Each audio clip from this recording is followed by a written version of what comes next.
mimi nataka nitoe mwito kwenu ninyi viongozi wa kanisa, mtusaidie kuwaeleza wananchi vile ni ya muhimu kupata chanjo. Kuna mambo madogo madogo hapo, propaganda hapo katikati. Wananchi wanaambiwa pengine chanjo iko na hii, pengine iko ile. Mimi nataka niwaambie, tuombe kila Mkenya wajitokeze, Wakenya wote katika kila sehemu ya Kenya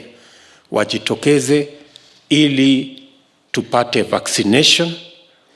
kwa sababu vaccination ndio njia itakayotusaidia tuweze kupunguza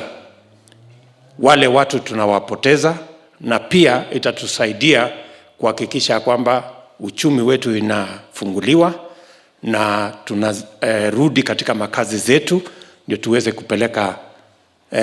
taifa letu mbele kama vile nchi zingine wanafanya duniani kote. And it's the reason I wanted to say and to ask that the church and religious leaders across the country should work and assist the government in mobilizing citizens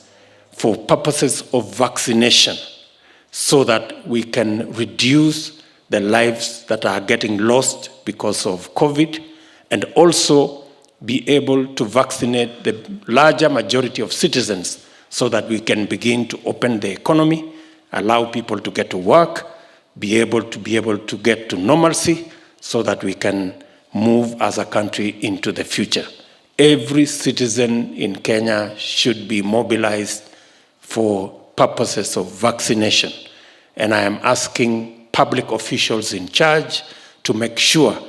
that the distribution of vaccination is comprehensive and is distributed fairly across the country, so that we can access the larger majority of citizens with the vaccination that is going on.